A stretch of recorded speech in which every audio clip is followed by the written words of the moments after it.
안녕하세요. 주식의 소리의 애소리입니다.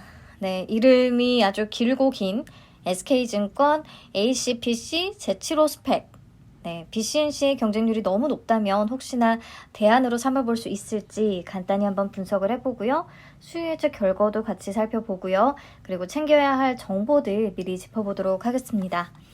자, 이번 SK7호 스펙의 발기인은 또 ACPC예요. 그래서 그 스펙명에 ACPC가 붙은 거죠. 오늘 상장한 한국 10호 스펙의 발기인이 바로 ACPC였죠. 네, ACPC는 여러 번 말씀을 드렸다시피 스펙 합병 건수에 있어서는 독보적인 투자사고요. 2010년에 스펙이라는 제도가 도입이 됐을 때부터 참여를 시작해서 지금까지 살아남은 투자사 중에 하나입니다. 네, 쭉 이력들을 살펴보시면 되는데요. 보다 보면 SK증권과의 만남이 이번이 처음이 아니란 걸 알 수 있어요. 네, SK ACPC 제4호 스펙 2018년에 상장한 거 보이시죠? 근데 안타깝게도 작년에 상장 폐지됐습니다. 그래서 ACPC가 이번 7호를 통해 성과를 과연 만회할 수 있을지 관심이 쏠리는데요. 아시다시피 ACPC가 합병을 성사시켜야 하는 스펙들이 굉장히 많습니다. NH 스펙 20호, 유진 스펙 7호, 신한제 8호 스펙, 한국 10호 스펙, 그리고 이번에 공모하는 SK ACPC 제7호까지 조금 부담이 되기는 하네요. 네, 그리고 임원들의 주요 경력, 어느 회사를 거쳤는지 한번 그냥 재미삼아 살펴보시고요. 요것보다 중요한 건 M&A와 IPO 관련 경력을 보유했느냐, 요거겠죠. 보면 조윤정 기타 비상무이사가 그래도 정다운 캠트로스라는 종목, 그런 회사의 스펙 합병 실무에 참여한 이력이 있고요.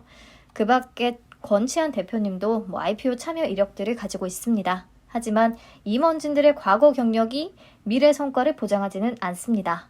네, 넘어가서 SK증권이 지금까지 상장시켰던 스펙들의 성과를 볼 텐데요. 총 6개가 있거든요.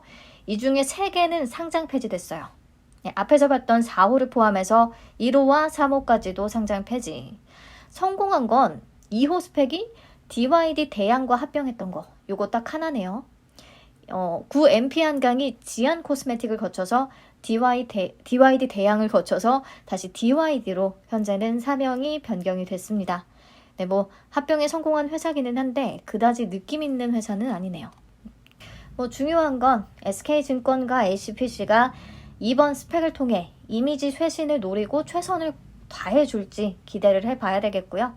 혹시 3년 이후에 해산하게 된다면 예치율 1.5% 가정 시에 한 주당 반환 예정 금액은 2,091원이 됩니다.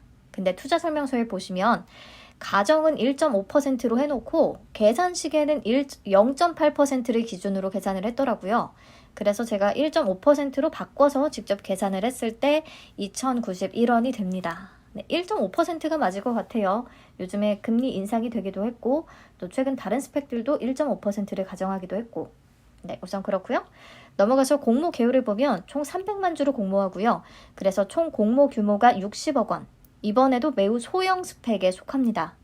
청약은 22일부터 23일까지, 환불은 25일에, 상장은 3월 7일로 예정이 되어 있고요. SK증권에서 청약합니다. 굉장히 오랜만이네요. SK증권. 네, 이제 수요 예측 결과를 살펴볼게요. 경쟁률은 965.82 대 1.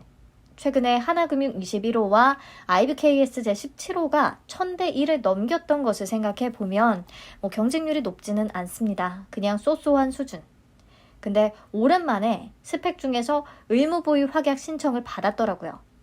보면 신청 수량 기준 12.5%를 기록했는데요. 과거 종목들하고 비교해서 보시면 높은 수준이에요. 이게 조금 의외였어요. 예, 아무튼 SK증권 ACPC 제7호 스펙의 메리트는 아무래도 규모가 작다는 거겠죠. 이렇게 공모 규모가 작을수록 의외로 성과낸 경우가 꽤 되니까요. 제가 연속해서 계속 말씀드리고 있어서 지겨우실 것 같은데 며칠 전에 상장한 IBKS 제17호도 공모 규모가 50억 원인 게 가장 큰 메리트였는데 상장일에 고가 2,770원을 찍어줬어요. 네, 예상외로 더 많이 올랐어요. 그래서 그런 측면에서 이번 7호도 생각보다 성과가 좋을 확률은 있습니다. 단독 상장이기도 하고 규모도 작고 하니까. 그러면 요걸 노리고 과연 BCNC 대신에 이 스펙에 청약해보는 게 유리할지는 뒤에서 다시 살펴보도록 하고요. 배정 물량과 청약 한도부터 보겠습니다. 총 75만 주니까 균등에는 37만 5천 주가 사용이 되겠고요. 청약 건수는 최근 하나금융 21호에 2만 건 정도가 들어왔었어요. 퓨런티어하고 일정이 겹쳤거든요. 근데 이번 SK증권 7호도 BCNC하고 일정이 겹친다는 측면에서 비슷하지 않을까 생각을 했고요. 2만 건을 잡으니까 균등 배정 수량은 19주로 계산이 되더라고요. 네, 균등하실 분들은 20주를 청약하시는 게 좋겠네요. 예상과 비슷하다면요. 그리고 청약 한도는 일반과 우대 등급 모두 7만 5천 주까지 청약이 가능합니다. 증거금으로 계산하면 1억 5천만 원. 네, 온라인 청약 시에 수수료 2,000원이 부과되는데 SK증권은 특이한 게 선불이에요. 그래서 청약 증거금에 2,000원을 더해서 청약을 해야 한다는 거. 네, 청약 시에 2,000원이 필요하다는 거. 오늘 앱에서 관련 내용 혹시 변화가 있을까 해서 찾아봤는데 아직도 안 바뀐 것 같더라고요. 네, 요거 꼭 체크하시면 되겠고요. 또 조금 요상한 게 하나 있어요. 네, 비례 배정 방식이 조금 남다릅니다. 회사의 충성도가 높은 고객들에게 확실하게 우대를 해주는 회사예요. 일반 청약자 배정 물량 중 5%는 최우수 고객에게 우선 안분 배정을 하고요. 무슨 말이냐? 최우수 고객들끼리의 경쟁률을 따져서 그 5% 물량 내에서는 우선 배정을 해준다는 거고요. 그 다음 15%는 최우수 및 우수 고객에서 또 안분 배정을 합니다. 최우수, 우수 고객들끼리의 경쟁률을 따져서 또 15% 내에서 비례 배정을 하겠다는 거예요. 네, 이건 다 비례 배정에 적용되는 내용들입니다. 그리고 마지막으로 80%에 해당하는 물량은 최우수, 우수, 일반 고객 모두를 대상으로 안분 배정하게 됩니다. 그러니까 최우수 고객들은 엄청나게 혜택을 누리게 되는 거죠. 네, 보통 근데 SK증권에서 거래하지 않는 일반 고객들이라면요. 비례 물량 37만 5천 주의 80%인 딱 30만 주를 비례 배정 시에 나눠 갖게 된다고 생각을 하시면 되겠습니다. 예, 균등에서는 따로 혜택이 주어지는 건 없고요. 네, 그래서 여기까지 내용을 총 정리하면 발기인이 스펙 짱짱한 ACPC이기는 하지만 이전에 SK증권과 함께 만든 4호는 상장 폐지된 이력이 있다. 이번에 만회를 해야 한다. 근데 ACPC가 참 바쁘다. 뭐 이런 느낌이고요. 그리고 SK증권의 스펙 합병 성공률은 매우 낮은 편입니다. 그나마 메리트는 공모 규모가 60억 원이라는 거. 수요예측 경쟁률은 뭐 쏘쏘. 의무보유 확약 비율은 좀 높았다. 네. 그리고 SK증권은 비례 배정 방식이 조금 특이해서 일반 등급에 속하는 경우 생각보다 경쟁률이 더 높을 수밖에 없다. 왜냐? 배정된 물량의 80% 내에서 경쟁을 해야 하니까. 자, 그러면 마지막으로 과연 BCNC 대 SKACPC 7호 스펙 어떤 걸 청약하는 게 더 유리할까? 제 예측치들을 기반으로 계산을 해봤습니다. BCNC의 비례 경쟁률은 4,923대 1을 가정했고요. SK 스펙의 비례 경쟁률은 1,000대 1을 가정했어요. 증거금 6천억 원 정도. 그러면 SK 스펙의 청약 한도인 1억 5천만 원을 똑같이 BCNC에 청약을 했을 때는 배정 금액이 6만 5천 원으로 예상이 되거든요. 균등 1주, 비례 4주. 그러면 BCNC의 기대 수익률을 100%로 잡을 때 기대 수익금은 6만 5천 원이 되겠죠. 반면에 SK 스펙에 1억 5천만 원을 가지고 청약을 했다고 하면 균등은 19주, 비례는 1,000대 1 가정 시에 75주를 받을 수 있을 것 같아요. 그러면 총 배정 금액은 18만 8천 원. 네, 기대 수익률이 10%면 기대 수익금은 18,800원밖에 안 되고요. 기대 수익률을 한 30%로 잡으면 그나마 56,400원.